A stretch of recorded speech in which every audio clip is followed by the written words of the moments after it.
Radical. Welcome to Flea Market Stories, documenting one man's journey into the world of flea marketing.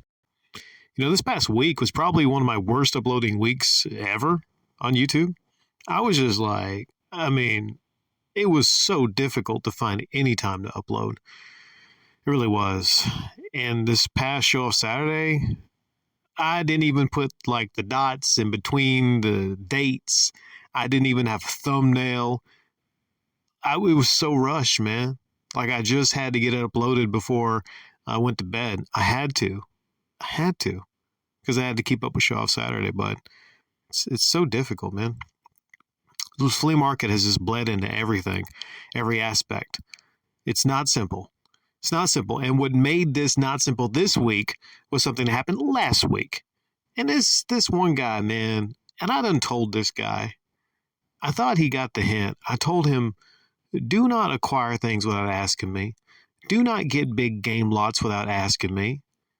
The guy must have got like 120 games. I didn't count exactly how many there were in a big tub. And he brings them over to me. And he already sometimes brings me some games to help sell for him. And in little amounts, I'm like, okay, that's cool. There's other people that bring me stuff to sell for them. Like this couple brought a couple comics for me today and gave me some instructions on, what to sell for. If it's a little bit okay, I can absorb that. But I have a 12 by 12 spot. And this dude is bringing me like 120 games in a tub. And usually if there's 120 games in a tub, you're not going to get lucky. Not going to be a whole lot of GameCube, any Switch. I guarantee you there's going to be no Switch in a huge tub of 120 games. It was mostly like PS2, some sports. There was a couple good games in there. There was Transformers for PS2. There was a Gran Turismo 3. There was Wii stuff. There was a couple okay Wii ones like Lego. But, Wii stuff, most of the Wii stuff is crap unless you hit on a Mario or something like that. Or, But you're never going to, in one of those tubs, you're never going to see a Mario. You're never going to see no damn Pokemon, There's some PS3 here or there. You'll see some Call of Duty, some Assassin's Creed, some stuff that's very easily accessible. And you won't see a whole lot of PS4. If you see a lot of PS4, then that's one thing that moves really good right now, along with Switch. There was maybe Monster Hunter in there. There was a Call of Duty that was scratched, didn't work. So yet another one to add to the pile for when I get my GFJ Easy Pro machine. Now, since last week, and I told him, I don't like putting my work money towards this. The way I run my business is like I take a percentage of what I get in sales and I then reinvest that.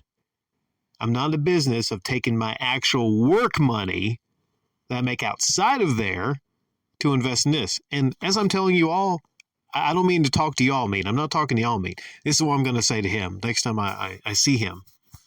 And I thought briefly, I do have some stuff from this guy, and he did give me some stuff. I got some RAM sticks. I got a power supply for a computer. 2 wires. He does, man. So it's almost like he acquires so much, he just kind of gives me stuff to sell for him. And I think he just kind of forgets about some of the stuff he gave me. But he, if he has a big lot of stuff, he wants some money for it. So that's why, I just go back and forth, he's still kind of good for me and my business. But there's certain days where he's a hoarder, man. He is. And he says he just couldn't resist it. I don't ask. He doesn't tell me exactly how much he pays for the lot because I don't want to pry. But I know he wanted 150 to 180. And I was like, I was looking. I was there. You should saw how pissed I was last weekend. Because I have this giant tub of games, looking through these games, not seeing anything I like.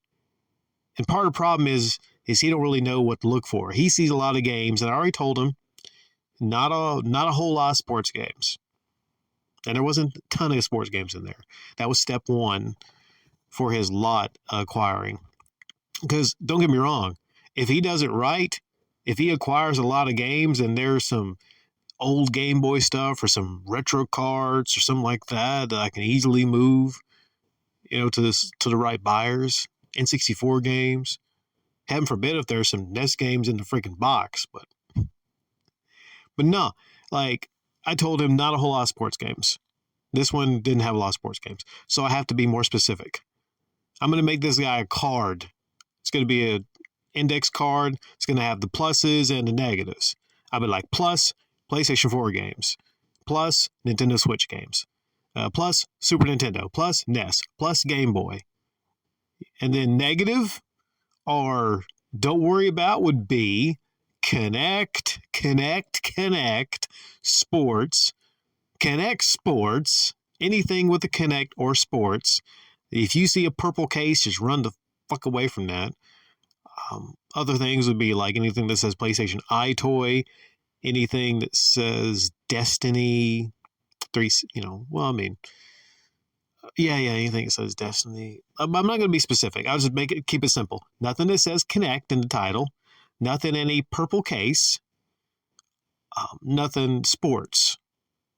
I'll think about it a little bit. I had to make it really kind of simple for him. And I will tell him, you do what I will do the next time I see you and you have a lot of these games. I will not count those games. I will take those out. And if you want to sell them, you want to throw them away, whatever you do with them, because it's basically like kind of mostly garbage, I will take them out and I will make you an offer based on what I see and deem to have value. So I'm going to train him to look for what is valuable, so he doesn't get bit. But he doesn't know a ton about gaming, so it's so difficult if somebody is not really into gaming to tell them what is worth something, what is not worth something. If he sees like if he sees Connect Sports right now and he sees it next to a Silent Hill on PS1, he's not going to know the damn difference. He's not going to know. And even if I say plus for PS1, then that means it's just going to be like there's a lot of shovelware for PS1. So I think the safe bets would be gray carts, non-sports for retro, anything that has Pokemon or Mario, anything that says Pokemon or Mario, buy if it has Pokemon or Mario on it. You can tell it's been a tiring week. Can you tell, man? It's just one of the worst, most tiring weeks. I even got a extra day of overtime this past week. So that's when they kind of set me off also. Now, how that bleeds into everything when I have a lot like that, and what do I title this? An unexpected lot push. There's a term there. I don't know if I went into it. When you're trying to push something that you have onto another vendor, you're trying to push things onto someone else, something that you acquired, even thinking that, you were helping the person out to push onto them. It's past a point. He admitted it when he said it was just too good of a deal to pass up. That's why the dude's car is stacked all the way to the top, the back of his vehicle. The trunk is so full and heavy. It looks like his suspension's messed up because it's leaning down. His storage building is a mess that he has there. He's just too addicted to acquiring things. This guy he's like probably in his 60s. He's retired. I think he was in the military, so he has benefits. I guess he has like a lot of money to play around with, and this is his fun. This is his outing. I'm going to tell the guy, like, listen, I'm here for maybe 10, 12 hours on the weekends. And that's if I get there early. I have way too much going on. And I've invested way too much time in this to have something like that be a monkey wrench thrown into it. I'll tell him about the specifics of the business. I'll explain to him. I won't really reveal that I get most of my game stuff from Goodwill.com. And I want to reveal that to anybody. In fact, that Russian lady that maybe you've heard, I don't know if I mentioned the Russian lady a whole lot. She came by one day and she said to me, Rick, look at this. This might help you a whole lot.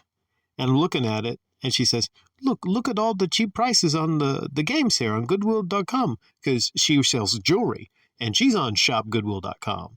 And I had to look around thinking like, I mean, that's okay. But, my supplier, I kind of trust what I get from him, my mystery supplier. And I said, that's good. I'll keep that in mind because I don't want to reveal to anybody that I go to shopgoodwill.com to get my gaming stuff. But yeah, so it's like dropping a grenade into a smooth running machine. Or, well, that's not exactly the same. Like if I had a staff of people that could sort and go through the games, yeah, okay, to get all the fucking GameStop stickers off them games so they can be presented well, so someone doesn't pick it up and go like, duh, this game has a $6.99 sticker on it. But you say 30? What? Like, no. The system to go through, to sort. When you have lots of stuff, it's so hard to organize things. And I'll explain to them, I'm like, hey, you know what? Unless you are willing to wait to sell me the stuff, I can't even take on anymore right now.